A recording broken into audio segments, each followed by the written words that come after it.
Hello student, मैं पूनम श्रीवास्तव, रचना शिक्षा प्रशिक्षण केंद्र जौनपुर से।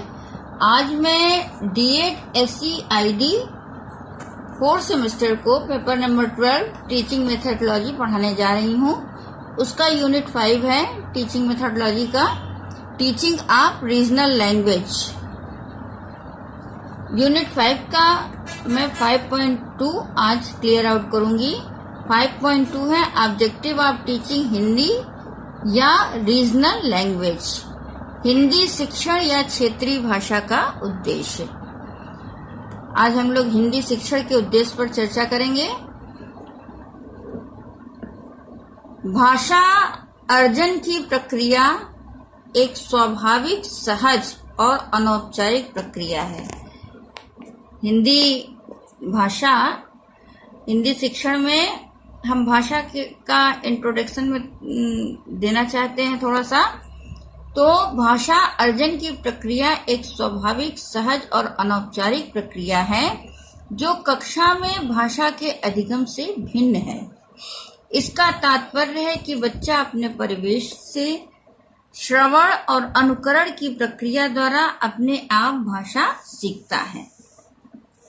चाहे हिंदी भाषा हो और चाहे क्षेत्रीय भाषा हो, जो भी हो, बच्चा अपने अनुकरण और श्रवण की प्रक्रिया द्वारा अपने आप भाषा सीखता है। बच्चा पारिवारिक परिवेश में बोले जाने वाली भाषा की ध्वनियों को सुनकर ग्रहण करता है और उन्हें व्यक्त करने की कोशिश भी करता है। उत्तरोत्तर वह कुछ ध्वनियों, शब्द, एक शब्दी वाक्य और द्विशब्दी वाक्यों से गुजरते हुए सरल छोटा वाक्य बनाना सीख ले जाता है। स्वतः भाषा अर्जन की यह प्रक्रिया 2 वर्ष की अवस्था तक चलती रहती है, जो मुख्यतः श्रवण और अनुकरण की प्रकृति प्रदत्त शक्ति पर निर्भर है।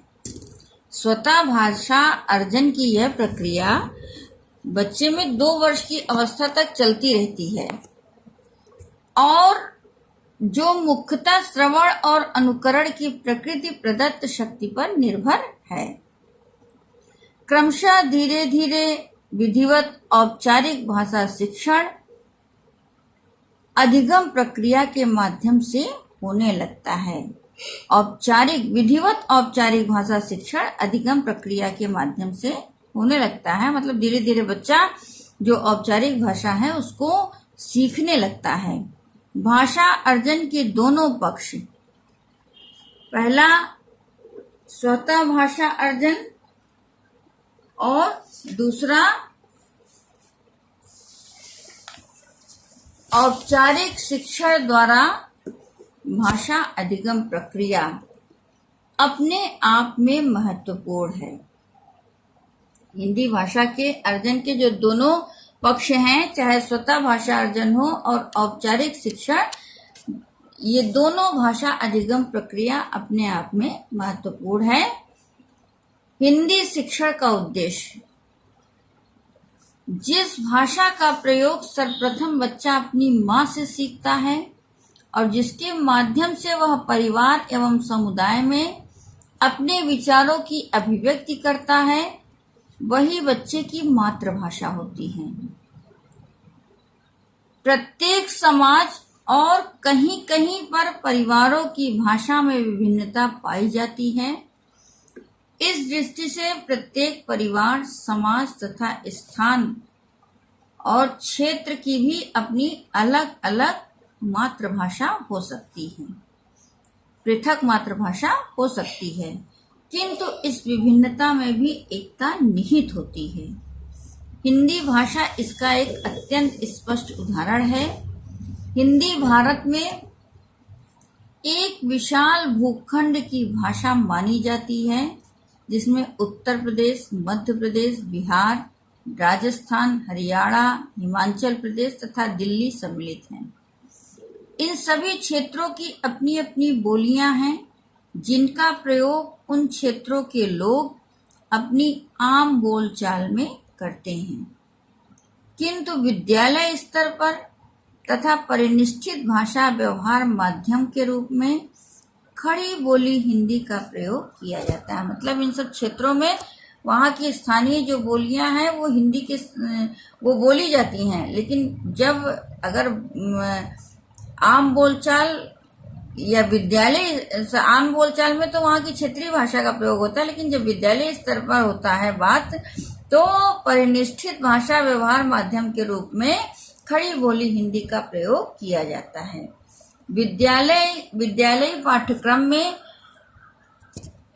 भाषा का अध्ययन अनेक रूपों में होता है, जैसे मातृभाषा, राजभाषा, सांस्कृतिक भाषा तथा विदेशी भाषा। हिंदी भाषा का अध्ययन विद्यालय पाठ्यक्रम में 2 रूपों में किया जाता है। पहला मातृभाषा के रूप में और दूसरा राजभाषा के रूप में। मातृभाषा के रूप में भारत एक बहुभाषी देश है। यहाँ मातृभाषा के पद पर प्रतिष्ठित अनेक भाषाएं हैं जो भिन्न राज्यों में शिक्षा का माध्यम है, जो विभिन्न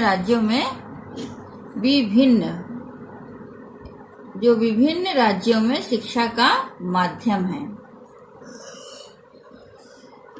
हिंदी को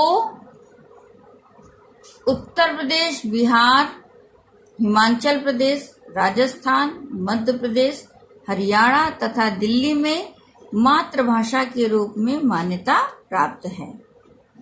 अतः इन प्रदेशों में विद्यालय पाठ्यक्रम में मातृभाषा के रूप में हिंदी का अध्ययन अध्यापन होता है। साथ ही हिंदी विद्यालय शिक्षा का माध्यम भी है। राजभाषा के रूप में भारतीय संविधान ने हिंदी को भारत की राजभाषा घोषित किया है। हिंदी भाषी प्रदेशों में हिंदी मातृभाषा एवं राजभाषा दोनों ही है, किंतु अहिंदी भाषी प्रदेशों में हिंदी केवल राजभाषा है, उनकी मातृभाषा पृथक है। अतः इन प्रदेशों में हिंदी अन्य भाषा के रूप में पढ़ाई जाती है। शिक्षण की दृष्टि से प्रत्येक भाषा के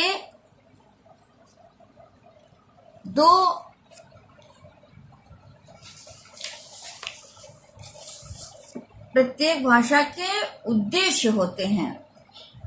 हिंदी भाषा शिक्षण के भी निम्नलिखित उद्देश्य हैं। पहला, कौशलात्मक उद्देश्य। हिंदी भाषा शिक्षण में 4 प्रमुख कौशल होते हैं: सुनना, बोलना, पढ़ना और लिखना। श्रवण, वाचन, पठन और लेखन।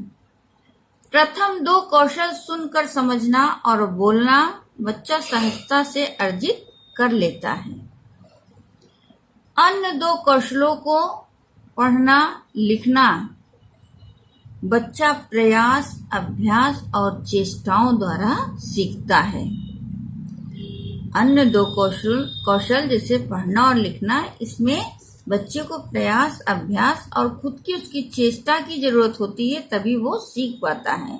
जब वो ये चाहेगा कि हम लिखना पढ़ना सीख जाएं, तभी वो सीख सकता है। हिंदी भाषा कौशलों के विकास से शिक्षार्थियों में निम्नलिखित व्यवहारगत परिवर्तन होते हैं। पहला, सुनना। सुनना मतलब श्रवण। हिंदी में पहला पॉइंट है इसका, हिंदी में मौखिक विचारों को सुनकर समझ सकेंगे शिक्षार्थी। दूसरा है, आकाशवाणी के द्वारा प्रसारित कार्यक्रमों को सुनकर समझ सकेंगे शिक्षार्थी। और तीसरा पॉइंट है दूरदर्शन पर हिंदी सुनकर दृश्यों से उसकी संगति बैठा सकेंगे शिक्षार्थी। दूसरा कौशल है बोलना। पहला पॉइंट है हिंदी के माध्यम से शिक्षार्थी अपने विचारों को मौखिक रूप से बोलकर प्रकट कर सकेंगे। इस कौशल के माध्यम से शिक्षार्थी हिंदी के माध्यम से अपने विचारों को मौखिक रूप से बोलकर प्रकट कर सकेंगे। दूसरा पॉइंट है हिंदी के माध्यम से अपने विचारों की यथा संभव शुद्ध उच्चारण के साथ एवं उपयुक्त शब्दावली का प्रयोग करते हुए मौखिक अभिव्यक्ति कर सकेंगे शिक्षार्थी। तीसरा कौशल है पढ़ना, पठन। पहला पॉइंट है शिक्षार्थी लिखित रूप से व्यक्त विचारों को पढ़ सकेंगे। दूसरा पॉइंट है शिक्षार्थी लिखित रूप से व्यक्त विचारों को पढ़कर समझ सकेंगे। चौथा कौशल है लिखना, लेखन।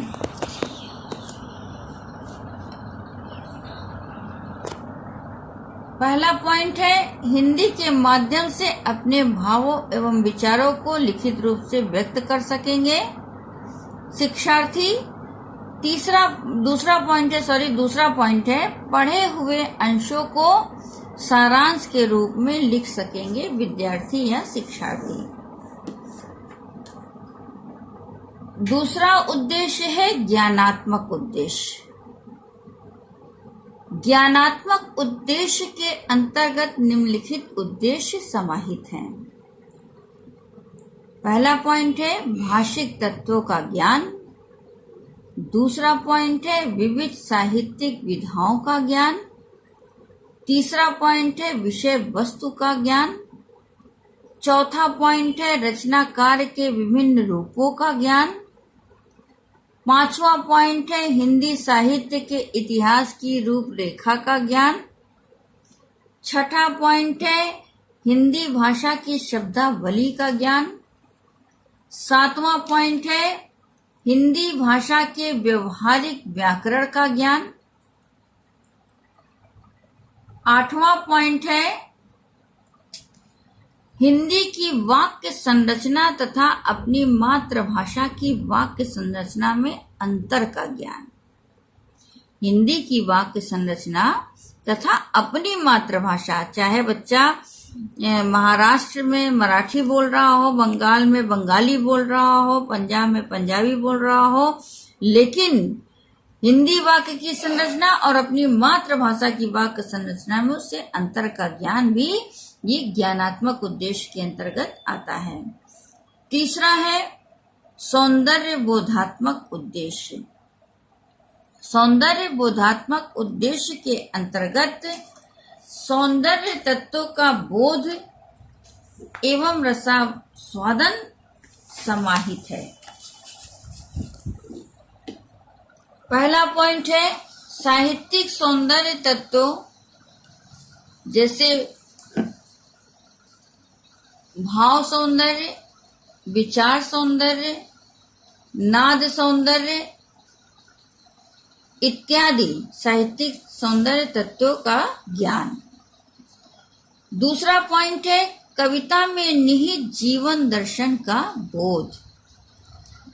तीसरा पॉइंट है भावानुरूप अनुभवों एवं प्रतिक्रियाओं का ज्ञान। चौथा पॉइंट है कविता के शिल्प सौंदर्य तत्वों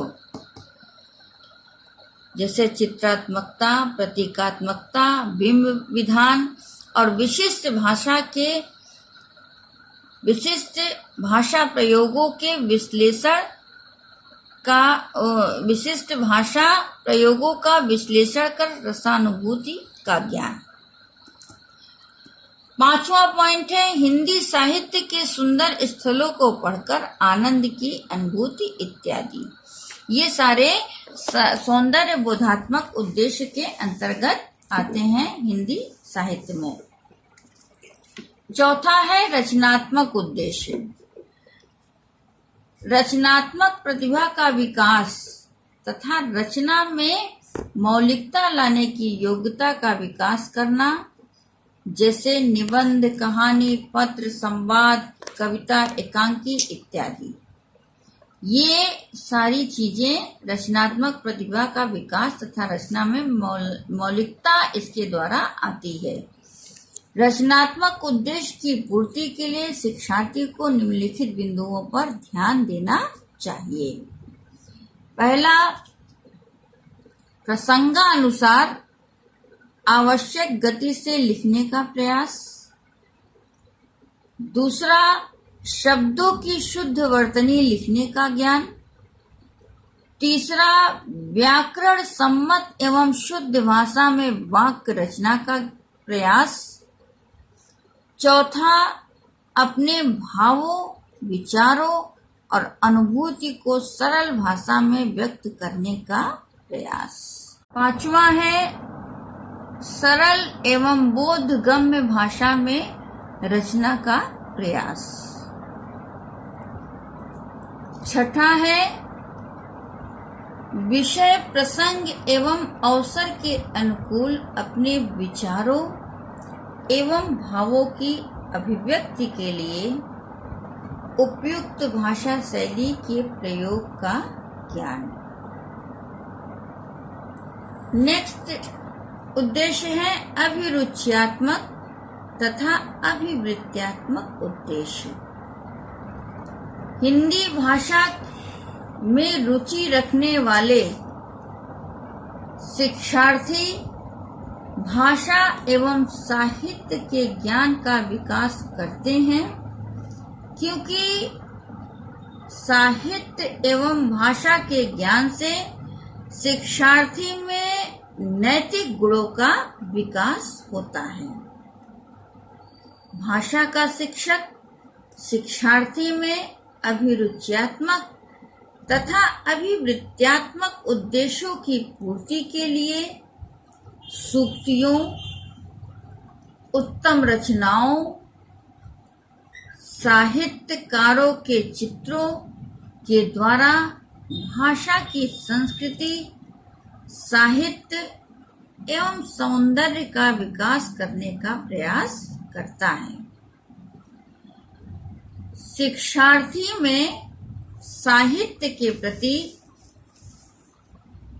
रुचि जागृत करने के लिए विद्यालय में साहित्यिक कार्यक्रम तथा विद्यालय की पत्रिका में लेख इत्यादि लिखने के लिए शिक्षक को शिक्षार्थी को हमेशा प्रेरित करना चाहिए।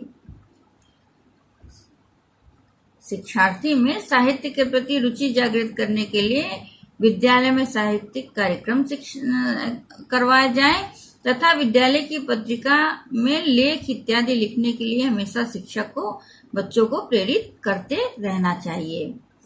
मानव मूल्यों तथा जीवन के आदर्शों के प्रति भी श्रद्धा तथा उन्हें अपनाने के लिए अभिप्रेरित करने का प्रयास भाषा के शिक्षक को शिक्षार्थी के लिए करना चाहिए।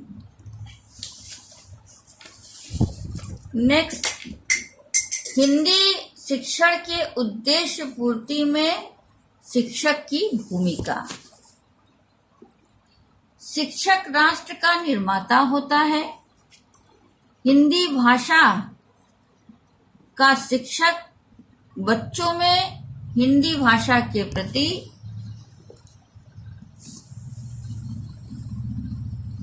प्रेम, श्रद्धा एवं सेवा का भाव उत्पन्न कर राष्ट्र को वाणी दे सकता है। शिक्षक राष्ट्र का निर्माता होता है और हिंदी भाषा का शिक्षक बच्चों में हिंदी भाषा के प्रति प्रेम, श्रद्धा एवं सेवा का भाव उत्पन्न कर राष्ट्र को वाणी दे सकता है तथा शिक्षार्थियों में राष्ट्रीय भावना का विकास कर सकता है। इसके लिए शिक्षक में निम्नलिखित गुण होना चाहिए। जो हिंदी का शिक्षक होता है उसके अंदर कुछ गुण भी होना चाहिए ताकि वो अपने हिंदी शिक्षण के उद्देश्य की पूर्ति कर सके। जैसे पहला, शिक्षक का स्वर प्रभावी, ओजपूर्ण, मधुर, स्पष्ट तथा उच्चारण प्रवाहपूर्ण एवं स्वर के उचित उतार चढ़ाव से युक्त होना चाहिए। दूसरा पॉइंट है अभिव्यक्ति की कुशलता। हिंदी शिक्षक का गुण होना चाहिए। हिंदी शिक्षक हमेशा अपनी अभिव्यक्ति को कुशलता से शिक्षार्थी के सामने जब पेश करता है तो शिक्षार्थी अपने शिक्षक की बात समझ जाते हैं और हिंदी शिक्षण के उद्देश्य की पूर्ति तब हो सकती है। इसलिए हिंदी शिक्षक जो होता है उसमें अभिव्यक्ति की कुशलता का गुण होना चाहिए। तीसरा, हिंदी शिक्षक में कलात्मकता का गुण होना चाहिए ताकि शिक्षक शिक्षार्थी को हिंदी का ज्ञान कराते समय साहित्य के कला पक्ष एवं भाव पक्ष की व्याख्या कर ज्ञान दे सके। चौथा, हिंदी शिक्षक की रसग्राह्यता का गुण नई पीढ़ी में सांस्कृतिक चेतना, सामाजिक कर्तव्य एवं उचित मूल्यों में वृद्धि में सहायक सिद्ध होता है। पांचवा, हिंदी शिक्षक में साहित्यिक अभिरुचि होनी चाहिए। छठा, हिंदी का शिक्षक अन्वेषण प्रवृत्ति का होगा तो शिक्षार्थी में अन्वेषण प्रवृत्ति की जागृति होगी। सातवां, हिंदी शिक्षक को सृजनशील एवं रचनात्मक होना चाहिए। आठवां, हिंदी शिक्षक का श्याम पटलेख स्पष्ट एवं सुंदर होना चाहिए।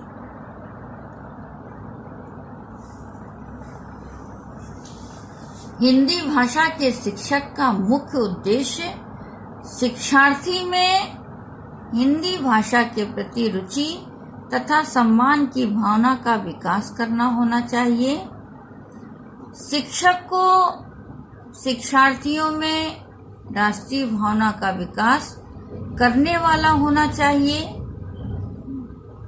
हिंदी भाषा के शिक्षक का उत्तरदायित्व होता है कि वह शिक्षार्थियों में हिंदी भाषा के प्रति जागरूकता पैदा करे तथा विद्यालय में साहित्यिक गतिविधियों का आयोजन करे एवं साहित्यिक वातावरण का निर्माण कर हिंदी भाषा शिक्षण के उद्देश्य की पूर्ति करने का प्रयास करे ताकि शिक्षार्थी साहित्यिक ज्ञान के महत्व को समझें और साहित्यिक ज्ञान से परिचित हो सकें। यहाँ पर आपका टॉपिक खत्म होता है। हिंदी भाषा के उद्देश्य की पूर्ति, यही आपका टॉपिक था और इसमें मैंने आपको अभी विभिन्न हेडिंगों पर विभिन्न विषयों पर चर्चा की, जैसे हिंदी शिक्षा का उद्देश्य क्या होता है, हिंदी शिक्षा के उद्देश्य की पूर्ति के लिए शिक्षक में क्या गुण होने चाहिए, ये सब आप वीडियो देखकर पढ़िए और उसके बाद मैं आपको कुछ प्रश्न देना चाहती हूँ। आप उन प्रश्नों को अपनी कॉपी में लिखिए एक असाइनमेंट के तौर पर, फिर मैं उसको चेक करूंगी। आप अपने व्हाट्सएप ग्रुप पे इसको सेंड करिए। पहला प्रश्न है, हिंदी शिक्षण के उद्देश्य की व्याख्या कीजिए। पहला प्रश्न है, हिंदी शिक्षण के उद्देश्य की व्याख्या कीजिए। दूसरा प्रश्न है, हिंदी शिक्षण के उद्देश्य की पूर्ति के लिए हिंदी शिक्षक के गुणों पर प्रकाश डालिए। दूसरा प्रश्न है, हिंदी शिक्षण के उद्देश्य की पूर्ति के लिए हिंदी शिक्षक के गुणों पर प्रकाश डालिए।